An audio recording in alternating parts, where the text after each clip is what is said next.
People के पेड़ से एक सुनहरी रोशनी निकल रही है। मंत्र का 1,00,000 बार जाप करो। तुमने चालाकी से मुझे अपने घर में रोके रखा है। माँ लक्ष्मी ने परिवार को धन और संपत्ति से भरपूर कर दिया था।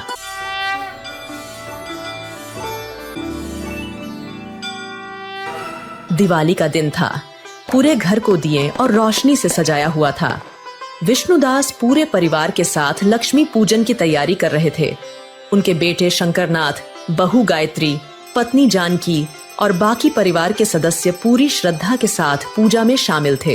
लेकिन अर्पण, जो पूजा में अनमने ढंग से बैठा था, बार बार घड़ी देख रहा था। तभी अर्पण के मोबाइल में दोस्त का फोन आता है। ठीक है, मैं आता हूँ। गायत्री, उसकी माँ, उसे समझाने की कोशिश करती है। बेटा, आज दिवाली है, आरती होने तक रुक जाओ। माँ की बात को अनसुनी कर अर्पण तेजी से उठता है और दरवाजे की ओर बढ़ता है। अगले दिन सुबह जब अर्पण फिर से अपने दोस्तों के साथ बाहर जाने की तैयारी कर रहा था, तभी विष्णुदास ने उसे धीमे स्वर में टोका। बेटा, कल लक्ष्मी पूजा में तुम्हें रहना चाहिए था। दादाजी, हम इतने अमीर हैं, फिर भी पूजा पाठ में टाइम वेस्ट क्यों करते हैं? दादाजी, मेरे दोस्त मेरा मजाक उड़ाते हैं जब मैं उन्हें ये सब बताता हूँ। विष्णुदास मुस्कुराते हुए शांतिपूर्वक कहते हैं, बेटा, जो तुम आज देख रहे हो वो सब ऐसे नहीं आया। हम कभी इतने गरीब थे कि 2 वक्त का खाना भी मुश्किल से मिलता था। क्या तुम जानना चाहोगे ये सब कैसे बदला? कैसे बदला? कोई बिजनेस आइडिया क्रैक किया? विष्णुदास ने दीवार पर टंगी एक पुरानी तस्वीर की ओर इशारा करते हुए कहा कि मेरे पिताजी सत्यवान थे। उस समय हमारा घर सिर्फ एक छोटी सी झोपड़ी हुआ करता था। वहीं मेरा भी जन्म हुआ। मेरे पिता ने अपनी पूरी जिंदगी भगवान विष्णु की भक्ति में गुजारी। वह एक पल रुके, फिर कमरे के कोने में रखी एक पुरानी पीतल की मूर्ति की ओर इशारा करते हुए बोले, वो जो तुम विष्णु भगवान की मूर्ति देख रहे हो, वह उन्हें गंगा के तट पर एक साधु ने दी थी। उस साधु ने मेरे पिताजी को साथ में एक मंत्र भी दिया था। साधु? मंत्र? फिर क्या हुआ दादाजी? विष्णुदास ने मुस्कुराते हुए कहा, उस साधु ने कहा, इस मूर्ति की पूजा करो और इस मंत्र का 1,00,000 बार जाप करो। तुम्हारी सारी परेशानियां समाप्त हो जाएंगी। अच्छा, तो ऐसे बने हम धनवान। सत्यवान ने खाना पीना सब त्याग दिया और मंत्र जाप में लीन हो गए। दिन बीतते गए और उन्हें किसी भी चीज की सुध-बुध नहीं रही। एक दिन मंत्र जाप करते करते उनकी आंख लग गई। तभी उनके सपने में भगवान विष्णु प्रकट हुए। तुम्हारी भक्ति ने मुझे यहाँ आने के लिए विवश कर दिया है सत्यवान। बोलो, क्या वरदान चाहिए? प्रभु, मैं बहुत अभाव में जीवन बिता रहा हूँ। मैं चाहता हूँ कि मेरी संतानों को यह कष्टमय जीवन न जीना पड़े। मुझे मेरे परिवार के लिए बहुत सा धन चाहिए। मेरे घर में लक्ष्मी का वास हो प्रभु। सत्यवान, यदि तुम्हें लक्ष्मी का वास चाहिए तो उनकी आराधना करनी होगी। मैं धन का स्वामी नहीं हूँ। हे प्रभु, मैं माता लक्ष्मी को कैसे प्रसन्न करूं? मेरा मार्गदर्शन करे। तुम्हारे घर से एक कोस दूर जो पीपल का पेड़ है, उसकी प्रतिदिन शाम को पूजा करो, जल अर्पित करो और वहाँ दीप जलाओ। माँ लक्ष्मी अवश्य प्रसन्न होंगी। लेकिन ध्यान रखना, रविवार के दिन उस पेड़ के पास मत जाना। तभी अचानक सत्यवान की आंख खुल गई। फिर क्या हुआ दादाजी? जल्दी बताइए। आज भी मुझे याद है, मेरे पिता हर दिन पीपल के पेड़ की पूजा करने हमारे घर से एक कोस दूर उस पेड़ तक जाते थे। हर शाम वे वहां जल चढ़ाते, दीप जलाते और मां लक्ष्मी का ध्यान करते। उनके मन में अटूट विश्वास था कि एक दिन मां लक्ष्मी अवश्य प्रसन्न होंगी। हम 4 भाई बहुत छोटे थे उस समय। और फिर क्या लक्ष्मी माँ आई? कुछ बदला दादाजी? हाँ बेटा, समय के साथ बहुत कुछ बदलने लगा। पहले जहां मुश्किल से 2 वक्त का खाना मिलता था, वहां अब अच्छी भिक्षा मिलने लगी। लोग पिताजी को घर पर पूजा और अनुष्ठान के लिए बुलाने लगे और उन्हें अच्छी दक्षिणा मिलने लगी। लेकिन एक चीज कभी नहीं बदली, पिताजी की पीपल की पूजा। वह बिना चूक के हर दिन पूजा करते रहे। विष्णुदास ने गहरी सांस ली और फिर बोले, और फिर एक दिन वह हुआ जिसका पिताजी ने वर्षों से इंतजार किया था। क्या हुआ दादाजी? एक दिन पूजा के दौरान पिताजी ने देखा कि पीपल के पेड़ से एक सुनहरी रोशनी निकल रही है। वह रोशनी धीरे धीरे एक छोटी बच्ची के रूप में बदल गई। वह बच्ची सीधे पिताजी के पास आई और बोली, पिताजी, मैं आपकी बेटी हूँ। अब से मैं आपके घर में रहूंगी। सच में? माँ लक्ष्मी बच्ची के रूप में आई? हाँ बेटा, वह माँ लक्ष्मी ही थी। आज भी मुझे वह शाम याद है जब हम खेलकर घर आए थे और पिताजी ने हमें बताया कि यह उनकी बेटी है और अब वह हमारे साथ रहेगी। उसी दिन से ही हमारे परिवार का भाग्य बदल गया। धीरे धीरे हमारे पास धन धान्य की कोई कमी नहीं रही। जो भी काम शुरू किया जाता उसमें सफलता मिलती। कुछ ही दिनों में हमारा पक्का मकान बन गया और मां लक्ष्मी की कृपा से हम गांव के सबसे समृद्ध परिवार बन गए। लेकिन एक दिन मैंने पिताजी के चेहरे पर उदासी देखी। क्यों? क्या हुआ था उस दिन दादाजी? बेटा, कुछ दिनों के बाद एक सुबह मां लक्ष्मी ने कहा, मैं अब बहुत दिनों से यहाँ रह रही हूँ, मुझे अब जाना होगा। पिताजी को यह सुनकर चिंता हुई। वह डरने लगे कि अगर मां लक्ष्मी चली गई तो शायद हम फिर से गरीब हो जाएंगे। उन्होंने कुछ सोचकर मां लक्ष्मी से विनती की, माँ, कृपया अभी मत जाओ। मैं पीपल पर जल चढ़ाने जा रहा हूँ। जब तक मैं वापस न आऊं, आप कृपया यहीं रहें। ठीक है, मैं तुम्हारे लौटने तक तुम्हारे परिवार के साथ हूँ। फिर क्या हुआ दादाजी? पिताजी पीपल की पूजा करने गए, लेकिन वह कभी वापस नहीं आए। वह जानते थे कि अगर वह वापस लौटे तो मां लक्ष्मी भी चली जाएंगी। उन्होंने अपने परिवार की समृद्धि के लिए यह महान बलिदान दिया और जब अगले दिन हम उठे तो मां लक्ष्मी हमारे पूजा घर में मूर्ति के रूप में स्थिर हो गई। उन्होंने पिताजी के त्याग से प्रभावित होकर हमारे घर में स्थायी रूप से निवास करने का निर्णय लिया। बहुत लंबी कहानी है बेटा, मुझे थोड़ा आराम करने दो। बाकी की बातें कल बताऊंगा। ठीक है दादाजी, मैं भी सोने जाता हूँ। माँ लक्ष्मी के आशीर्वाद से परिवार में समृद्धि का ऐसा द्वार शुरू हुआ जो रुकने का नाम ही नहीं ले रहा था। विष्णुदास और उनके तीनों भाई देवनाथ, हरिदास और कमलनाथ जल्द ही अपने अपने जीवन साथियों से विवाह कर चुके थे। परिवार ने गांव की छोटी झोपड़ी से शहर की ओर कदम बढ़ाया, जहां मां लक्ष्मी की कृपा से उन्हें नए व्यापारिक अवसर मिले। चारों भाइयों ने पिता के मार्गदर्शन में मेहनत और ईमानदारी से काम किया, जिससे उनका पहला कपड़े का कारखाना सफल हुआ।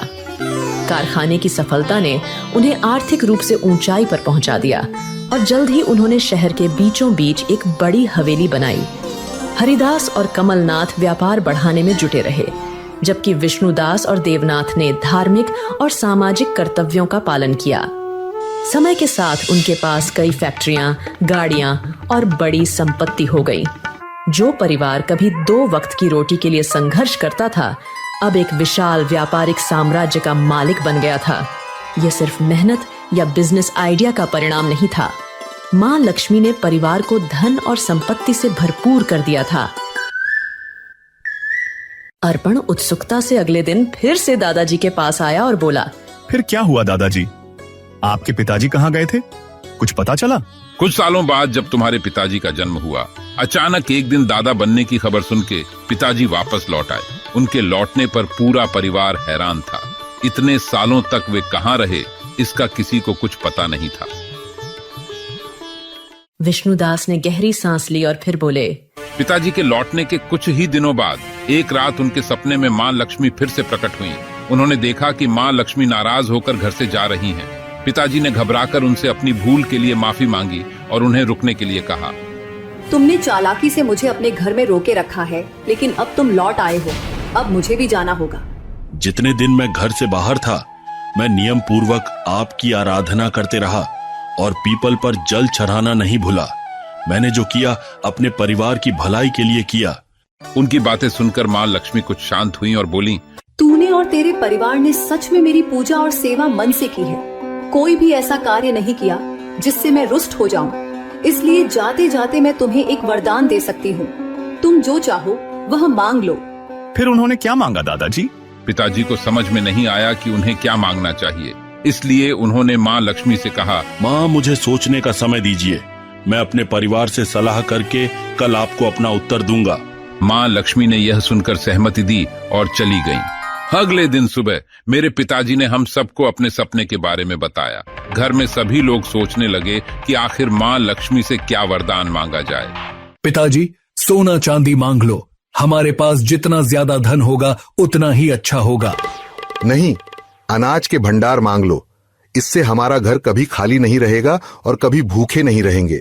भाई दोनों ही अच्छे हैं, लेकिन पिताजी जो भी मांगेंगे वही सही होगा। तभी तेरी दादी जानकी ने गंभीर होकर कहा, पिताजी, हम चाहे कितना भी धन कमा लें, लेकिन अगर परिवार में प्रेम और एकता न हो तो वो सब व्यर्थ है। आप माँ लक्ष्मी से यही मांगिए कि हमारे परिवार में हमेशा प्रेम बना रहे। तेरी माँ की बात सबको बहुत पसंद आई। पिताजी को भी यह सुझाव सही लगा। अगली रात जब माँ लक्ष्मी फिर से पिताजी के सपने में आई तो पिताजी ने उनके सामने हाथ जोड़कर कहा, माता, मुझे सोने चांदी या धन दौलत की जरूरत नहीं है। मैं आपसे बस यही वरदान मांगता हूँ कि हमारे परिवार में हमेशा प्रेम बना रहे और हम आपकी पूजा सच्चे मन से करते रहें। सत्यवान, तुमने बुद्धिमानी से वरदान मांगा है। प्रेम और भक्ति से बड़ी कोई दौलत नहीं होती। मैं तुम्हारे परिवार में हमेशा प्रेम और समृद्धि का आशीर्वाद बनाए रखूंगी, क्योंकि तुमने मेरे प्रति सच्चे मन से सेवा की है। माँ लक्ष्मी की बात सुनकर पिताजी के चेहरे पर संतोष था। जैसे ही माँ लक्ष्मी जाने लगी, उन्होंने एक पल के लिए मुड़कर देखा और फिर कहा, मैं यहाँ से कभी नहीं जाऊंगी। और उस दिन से माँ लक्ष्मी ने हमेशा के लिए हमारे घर में निवास कर लिया। दादाजी, दिवाली के दिन लक्ष्मी पूजा में भाग न लेकर मैंने बहुत बड़ी भूल की थी। अब मुझे समझ आ गया है कि पूजा पाठ कितना जरूरी है। बिल्कुल सही बेटा। मेरे पिताजी तो अब नहीं रहे, लेकिन आज भी हम उस पीतल की विष्णु मूर्ति की पूजा करते हैं जो उन्हें उस साधु ने दी थी। और वह लक्ष्मी जी की मूर्ति जो कभी कन्या के रूप में हमारे घर आई थी, आज भी हमारे पूजा घर में विराजमान है। हमारे परिवार की यह कहानी सुनकर मेरी सोच पूरी तरह से बदल गई है दादाजी। अब मैं जीवन में कभी भी माँ लक्ष्मी का अनादर नहीं करूंगा और सच्चे मन से उनकी पूजा करूंगा। जमालपुर नाम के गांव में हरिया अपनी 8 साल की विकलांग बेटी तारा के साथ रहता था। तारा के जन्म के 1 साल बाद ही उसकी माँ का देहांत हो गया था। ऐसे में घर और बेटी की सारी जिम्मेदारी हरिया पर ही थी। वो एक फैक्ट्री में मजदूरी करके जैसे तैसे अपना घर चलाता था, लेकिन कुछ समय पहले वो फैक्ट्री बंद हो गई, जिससे हरिया की परेशानी और ज्यादा बढ़ गई।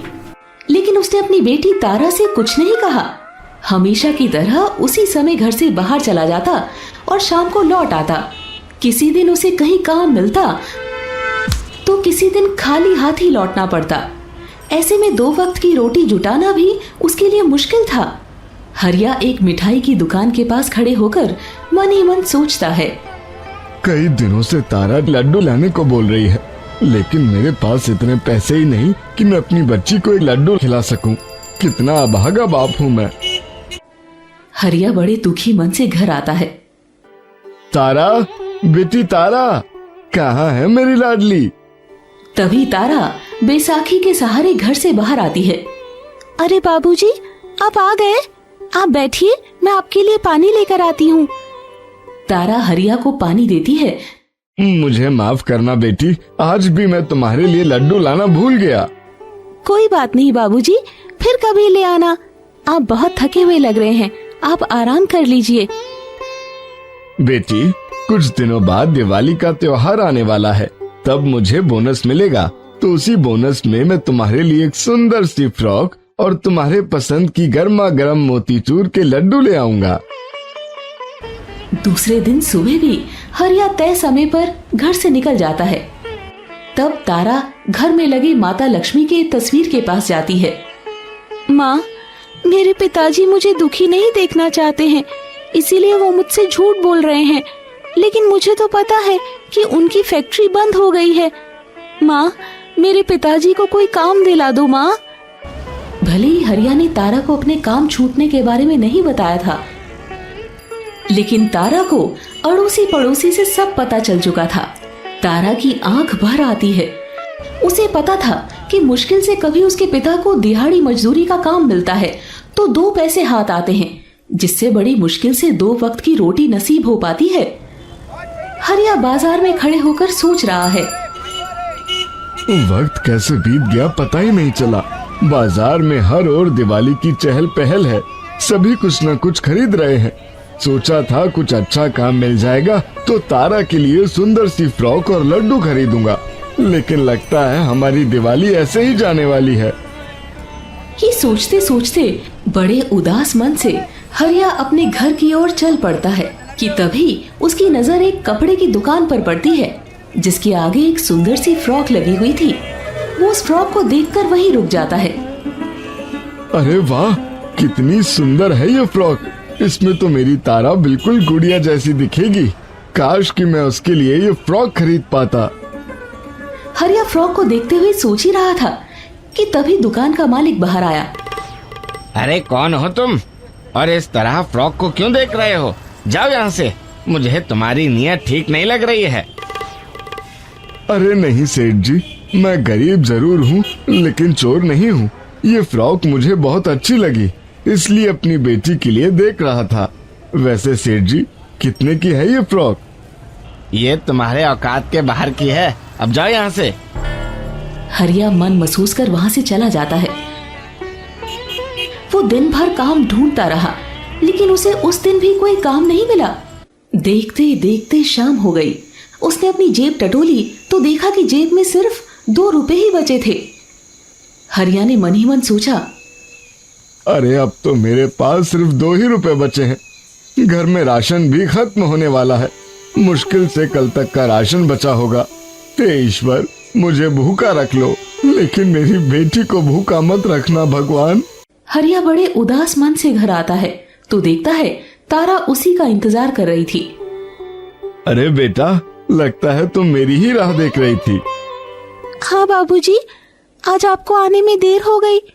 लेकिन बाबूजी, आप इतने उदास क्यों लग रहे हैं? क्या परेशानी है, बताइए ना मुझे। अरे कुछ नहीं बेटी, बस पेट में दर्द हो रहा है। आराम कर लूंगा तो ठीक हो जाएगा। बेटा तुम खाना खा लो, मैं तो आज नहीं खा पाऊंगा। हरिया तारा को 2 रोटी बनाकर खिला देता है और फिर सोने चला जाता है। तब तारा फिर माँ लक्ष्मी की तस्वीर के पास जाती है और कहती है, माँ, मुझे पता है कि बाबूजी झूठ बोल रहे हैं। उनके पेट में कोई दर्द नहीं हो रहा है। मुझे भूखे न रहना पड़े इसीलिए खुद भूखे रह जाते हैं। मेरे पिताजी ने आपका क्या बिगाड़ा है माँ? माँ, उनके साथ ऐसा क्यों कर रही हैं? बस माँ, अब और नहीं। आपको कुछ ना कुछ तो करना ही होगा, नहीं तो मैं आपसे नाराज हो जाऊंगी। तारा रोते रोते सो जाती है। अगली सुबह तय समय पर फिर हरिया घर से निकल जाता है और उसी दुकान के सामने से गुजर रहा होता है जहाँ सुंदर सी फ्रॉक लगी हुई थी। उस फ्रॉक को देखकर वो फिर से वहीं रुक जाता है और सोचने लगता है, हे भगवान, आज तो कोई काम दिला दो। मैं अपनी बेटी की फ्रॉक ना सही, कम से कम लड्डू तो खिला दूं उसे। कल दिवाली है, क्या मेरे घर में दीप भी नहीं जलेगा भगवान? हरिया सोच ही रहा होता है कि तभी दुकान के अंदर से दुकान का मालिक तेजी से बाहर आता है। उसके पास एक काले रंग का बैग था जो जल्दबाजी में वहीं गिर गया, लेकिन सेठ को उसका ध्यान नहीं रहा। वो अपनी गाड़ी में बैठकर वहां से चला गया। हरिया ने बैग उठाया और खोलकर देखा तो वो पैसों से भरा था। हरिया मन ही मन सोचने लगा, अरे ये क्या, इसमें तो बहुत सारे पैसे हैं। इससे तो मेरी सारी परेशानी दूर हो जाएगी। मैं बेटी के लिए कई कपड़े खरीद सकता हूँ और ढेर सारी मिठाइयाँ भी। फिर भी बहुत सारे पैसे बचे रह जाएंगे। लेकिन नहीं, मैं ऐसा नहीं कर सकता। ये किसी और की मेहनत की कमाई है। सेठ जी को पैसों की जरूरत होगी, मुझे उनके पैसे लौटा देने चाहिए। ये सोचकर हरिया सेठ को ढूंढने चल पड़ता है। काफी ढूंढने के बाद भी सेठ जी उसे नहीं मिलते तो फिर वो वापस उनके दुकान के पास आ जाता है, लेकिन देखा तो दुकान बंद हो गई थी। अरे ये क्या, दुकान तो बंद है। अब मैं क्या करूं? कहाँ ढूंढूं सेठ जी को? ये सोचते हुए हरिया दूसरे रास्ते से चल पड़ता है। कुछ दूर जाने के बाद देखता है कि सेठ जी की कार लगी हुई थी। अरे ये तो सेठ जी की ही कार है। मैं यहीं रुकता हूँ, वो यहाँ जरूर आएंगे। वो कार के पास खड़ा रहता है कि तभी उसकी नजर सेठ जी पर पड़ती है। उनके साथ उनकी धर्मपत्नी भी थी और दोनों काफी दुखी नजर आ रहे थे। हरिया को लगा कि पैसों की वजह से ही वो दुखी होंगे। वो बैग लेकर सेठ जी के पास गया और बोला, सेठ जी, मुझे गलत मत समझिएगा। मैंने आपके पैसे नहीं चुराए। आप जल्दी जल्दी में जा रहे थे तो आपका ये बैग गिर गया था। जब तक मैं आपको ये देता आप कहीं चले गए। मैंने आपको बहुत ढूंढा लेकिन आप मुझे नहीं मिले। ये लीजिए सेठ जी आपके पैसे। सेठ की पत्नी रोती हुई बोली, हम इस पैसे के लिए नहीं रो रहे, बल्कि अस्पताल में हमारा बेटा जिंदगी और मौत से लड़ रहा है। क्यों, क्या हुआ? मेरे बेटे का एक्सीडेंट हो गया। वो बुरी तरह से घायल है। उसे खून की जरूरत है। हम दोनों में से किसी का भी खून उससे नहीं मिलता है। एक आदमी उसे खून देने के लिए तैयार हुआ, लेकिन उसने मुझसे बहुत सारे पैसे मांगे। ये पैसे मैं उसी को देने के लिए ला रहा था, लेकिन जब मैं यहाँ पहुँचा तो मेरा बैग गायब था। वो आदमी बिना खून दिए ही चला गया। अब हम क्या करें, हमें कुछ समझ नहीं आ रहा है। सेठ जी आप परेशान मत होइए, सब ठीक हो जाएगा। मैं आपके बेटे को खून दूंगा, आप मेरी जांच करवा लीजिए। हरिया को लेकर सेठ जी अंदर जाते हैं और उसके खून की जांच करवाते हैं, तो उनके बेटे से उसका खून मैच हो जाता है। इसके बाद हरिया अपना खून सेठ जी के बेटे को दे देता है, जिससे उसकी जान बच जाती है। डॉक्टर बाहर आकर सेठ जी से कहता है, शुक्र है सही समय पर खून मिल गया, अब वो खतरे से बाहर है। तुम्हारे ये एहसान मैं कभी नहीं भूलूंगा। तुम ये सारे पैसे रख लो। अरे नहीं सेठ जी, मैं ये पैसे लेकर क्या करूंगा? मैं ये नहीं ले सकता। एक इंसान होने के नाते ये तो मेरा फर्ज था। मुझे खुशी है कि आपका बेटा खतरे से बाहर है। नहीं हरिया, ये पैसे तो कुछ भी नहीं है। मैं तुम्हारे लिए कुछ भी करूं वो कम है। सेठ जी हरिया को बहुत जिद करते हैं पैसे लेने के लिए, लेकिन हरिया नहीं मानता और अपने घर को लौट जाता है। हरिया चलते हुए मन में सोचता है, हे भगवान, आज तो दिवाली है, शाम होने को है, आज भी मुझे कोई काम नहीं मिला। आज के दिन भी मेरे घर में कुछ नहीं पकेगा। मैं अपनी बेटी को कोई खुशी नहीं दे पाऊंगा। ये सोचते हुए दुखी मन से जैसे ही हरिया अपने घर पहुंचता है तो देखता है कि उसका घर रोशनी से जगमगा रहा था। ढेर सारे दीप जल रहे थे और तरह तरह की लाइटें भी लगी थी। फिर अपनी बेटी को देखा तो उसने वही फ्रॉक पहन रखा था जो उसने उस दुकान पर देखा था। हरिया खुशी से बोला, अरे बेटी, ये क्या? तुम्हें फ्रॉक किसने दिया? और घर में इतने सारे दिए और लाइट? पापा, ये सब हमें उस सेठ जी ने दिया है जिनके यहाँ आपको नई नौकरी मिली है। तभी सेठ जी और उनकी पत्नी वहाँ आते हैं। हरिया, क्या तुम मेरे यहाँ नौकरी करोगे? ये तो आपका मुझ पर एहसान होगा सेठ जी। नहीं हरिया, तुम जैसे ईमानदार लोगों की तो हमें जरूरत है। मुझे माफ करना, उस दिन मैं तुम्हारे साथ बहुत बुरे तरीके से पेश आया था। आप मुझसे माफी मांगकर मुझे शर्मिंदा कर रहे हैं सेठ जी। कल से काम पर आ जाना। आज अच्छे से अपनी बिटिया के साथ दिवाली मनाओ। तुम्हारी वजह से ही आज हमारे घर भी दिवाली मन रही है, नहीं तो हम कहीं के नहीं रहते। कल हम तुम्हारा इंतजार करेंगे। आपका बहुत बहुत धन्यवाद सेठ जी। सेठ जी और उनकी पत्नी वहाँ से चले जाते हैं। बाबूजी, आज तो मैंने बहुत लड्डू भी खाए और दूसरी मिठाइयाँ भी खाई। मैंने आपके लिए रखी है। हाँ बेटी, चलो, भगवान की कृपा से सब ठीक हो गया। अब हरिया अपनी बेटी के साथ खुशी से रहने लगा। उसे सेठ जी इतना पैसे देने लगे कि उसे कोई तकलीफ नहीं होती। तारा स्कूल जाने लगी और बड़ी होकर पढ़ लिखकर अच्छी नौकरी भी करने लगी। दोस्तों, आपको ये कहानी कैसी लगी? कमेंट करके जरूर बताएं। ऐसी और कहानी सुनने के लिए इसे लाइक और शेयर जरूर करें। धन्यवाद।